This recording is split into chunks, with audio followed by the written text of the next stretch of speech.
Press conference में हमारे जिस तरह से चित्र विचित्र महाराज जी के ऊपर विष्णु बावरा द्वारा बार बार आरोप लगाए जाते हैं, क्यों आखिर में वो इस तरह से बार बार आरोप लगाते हैं? वस्तुतः आज हमारे पूज्य सभी यहाँ के वरिष्ठ संत उपस्थित हैं। मलुक पीठ में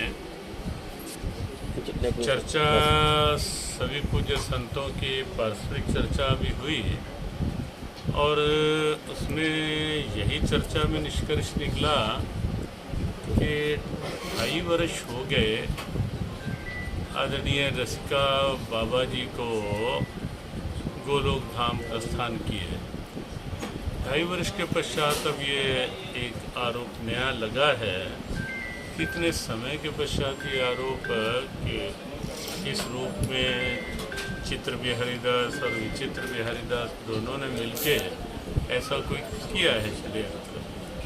लेकिन संत समाज ने जो चर्चा की और चित्र विचित्र जी का जो भजन गायन तो उन्हीं की देन है, रसिका बाबा जी की, लेकिन उसके साथ साथ जो उनकी सेवा की भावना भी रही है।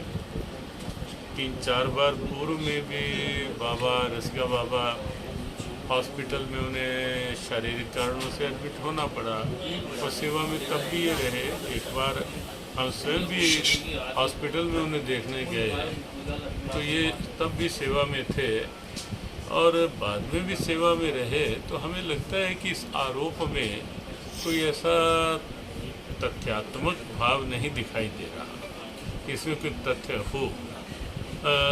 सेवा सराहनीय रही है और फिर भी ऐसे आरोप लगा करके हमें लगता है कि उन महापुरुष जिनकी इतनी देन है ब्रज के भावों में, जिन्होंने ब्रज निष्ठा को सुदूर क्षेत्रों तक बढ़ाया, उनकी परंपरा के साथ भी ये अन्याय है। और दूसरी बात यह है कि संतों का एक ये भी प्रयास रहेगा कि जिन्होंने ये आरोप लगाए हैं उनको भी एक बार वो भी बैठे आए, संतों के पास बैठे। जैसे आज चित्र विचित्र जी बैठे हैं, उन्होंने संतों के पास आके अपना भाव रखा कि आप ही निर्णय निकलवाओ। तो संत समाज ये भी चाहता है कि वो भी आए, वो अपनी बात कहें कि क्या आपके पास तथ्य है।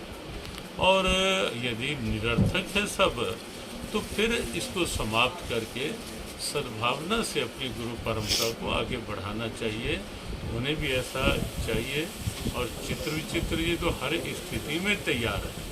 ये कहते हैं कि हमें बाबा की किसी प्रॉपर्टी से कोई वो नहीं है, करें, लेकिन ये मिथ्या आरोप प्रत्यारोप ना हो आगे, ऐसा उनका भाव है और संत समाज उनके इस भाव में साथ है।